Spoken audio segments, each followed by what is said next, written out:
The evolution. Loud and clear. So the evolution of deck building,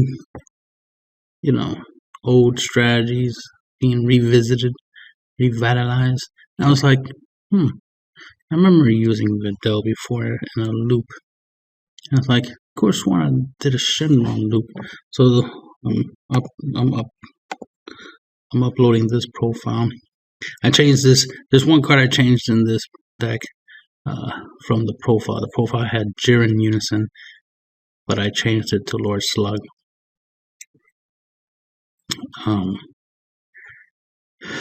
Because I was like, mainly I'm going to be doing Sane Scions, and then I'm going to use Baby Unison largely throughout most of the game. So I'm not going to be using Jiren as much. Jiren's good, don't get me wrong. I'm probably not going to be using Jiren as much as I would be using the Baby. So it's like, okay, so this is early game. I need something mid game, right? That'll obviously be Baby. And then it's like, okay, I'm going to need something late game. Jiren's decent, but, this is better because late game. Obviously, it gets hard to do the last 2 damage, but when you got the Lord Slug, it gets easier. And then, of course, Lord Slug just goes with the different tactics strategy in the deck. So this already has the ability to do 1 damage if my opponent plays a counter skill. This can deal my opponent 1 damage if they use a counter skill. So I have essentially 8 cards in my deck that can burn my opponent if they try to use a counter skill. So that's it. I just added more burn essentially into the deck. So that's the only difference from this and the deck profile I'm going to be uploading. I just don't feel like redoing the video just to change 1 unison, because both unisons are good regardless. But in my real life version of this deck, like when I put this deck together, I'm going to be using Lord Slug instead of Jiren. So that's the only difference. But as you can see over here, in August 19, 2020, it's 2 years ago, I built this deck, right? So 2 years ago, I was using Shenron Figure Majesty to bring back Videl, use Videl to bring back Nappa or Kaioken Goku, which were my main targets for this Videl. I do remember playing this deck, and I remember accidentally trying to get back Heroic Dual Videl from my drop and add it back to my hand, but her effect is I can bottom deck an Earth, Red Earthling to add a 3 cost or less Saiyan to my hand. But she's not a Saiyan, so I couldn't bottom deck a, red Saiyan or Earthling to the bottom of my deck to try to add her back to my hand. But it was a nice idea at the time. I was like, oh man, this is busted. Add her back, negate an attack, and she turns into a blocker, so I can stop 2 attacks, which is better than recycling the Nappa, trying to out-combo an attack and to try not to take damage, and then put a blocker to stop an attack. I was like, man, getting Videl back would be better. But at that point in time, when I was trying to play that strategy, when I was making that play, that's when I immediately realized, oh, wait, that doesn't work.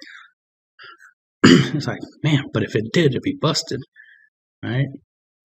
Well, Lord and behold, 2 years later, when I, came back to revisiting the idea, of course, we have this Goku, which can be played for 1 energy when you have 3 or more energy. But you notice he is a 3 cost, which means he's 3 or less, right? So he is a 3 cost red Saiyan.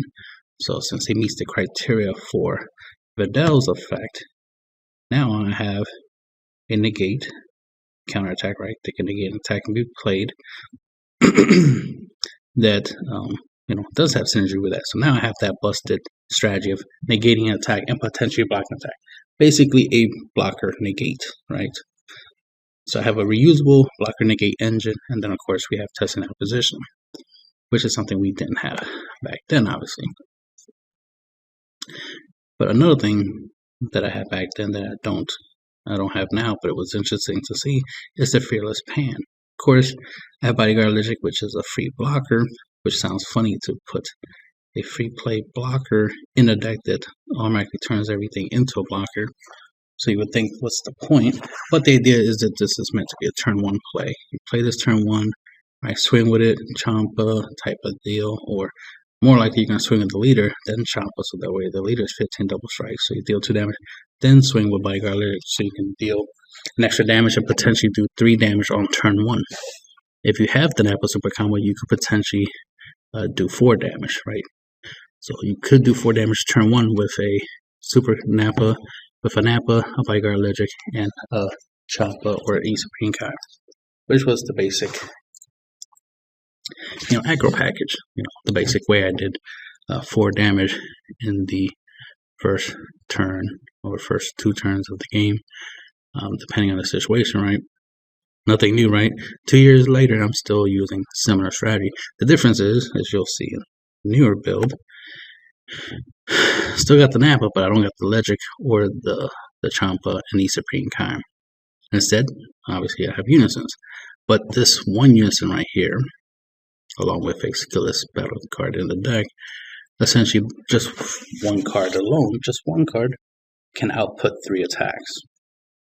So one card can output 3 attacks. So all I would need in order to do 4 damage turn 1 would just be Goku Jr. and the Napa. And I could do 5 damage.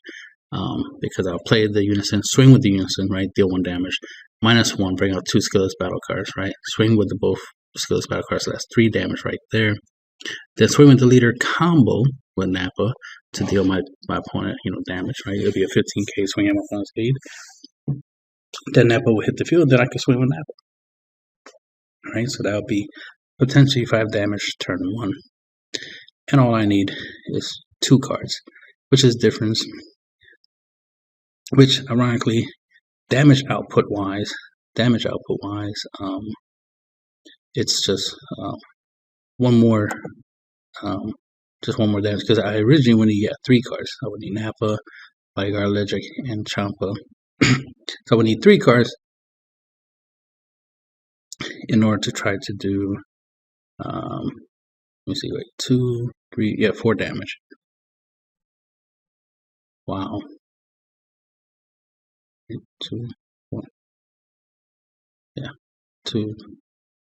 4 damage. I keep thinking 5, but 4 damage.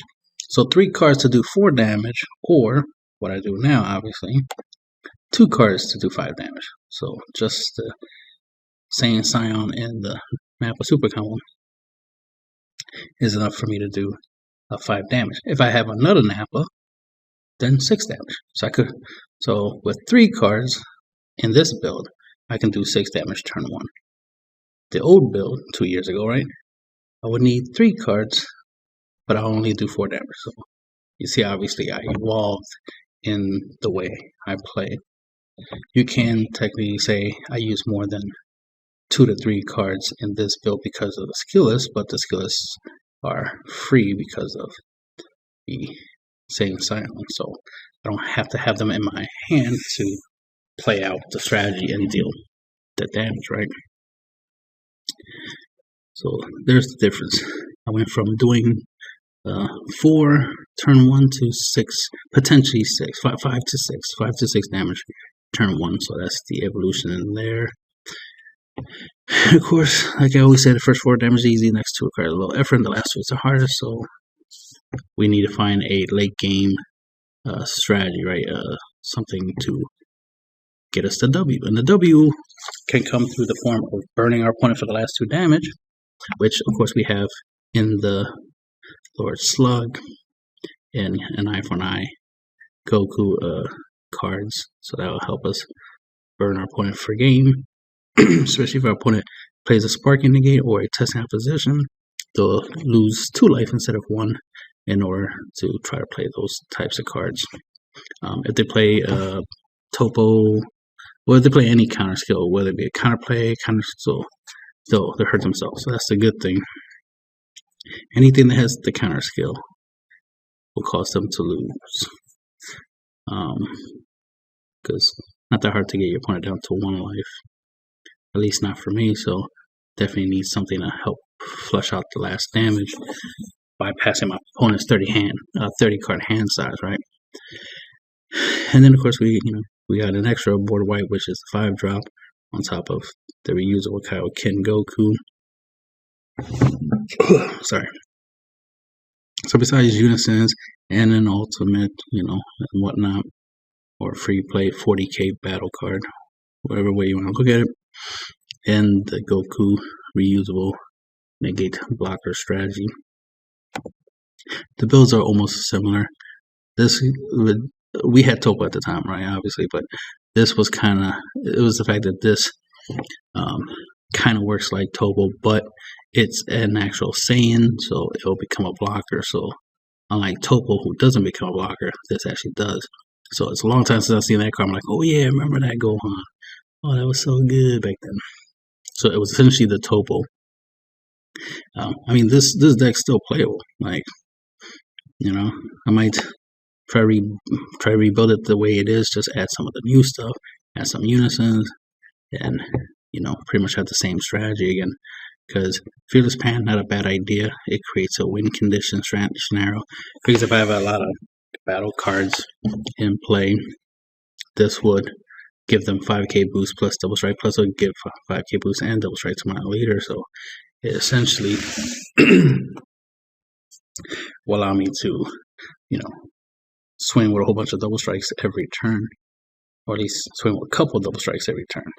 So this deck has some viability. Obviously, it was good when I built it at the time, so obviously still good now conceptually. It just that there's some improvements that can be done. There's some improvements they can do, but it has some potential. So one of the things besides the Shenron and Videl loop, right, was also the fact that you see I have Kabito Kai, and that was for the purpose of using him to bounce back my battle cards back to my hand, specifically to bounce back the Gohan, the Android 17, even the Videl. So that way, and the Fearless Pan, right?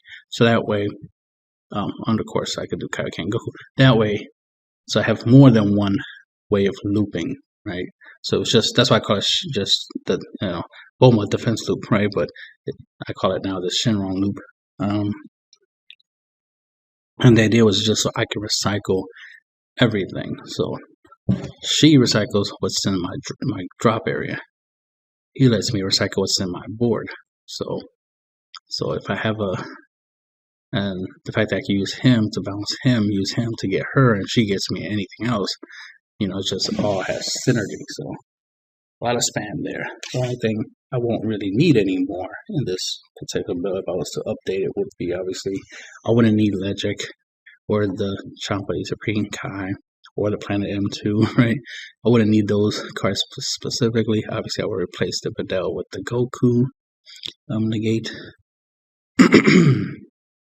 But I might want to keep the Gohan to try to use him as a reusable Topo. I mean, obviously, I could just actually use actual Topo. I'll lose the whole blocker aspect, but at least I'll have the Topo ability there if my opponent's foolish enough to attack. They'll lose hand size, so that's a possibility. It just depends what I want to do. But it's there's some options. But it's the fact that it is interesting that I can use this to bounce whatever I want. But just wanted to showcase the evolution.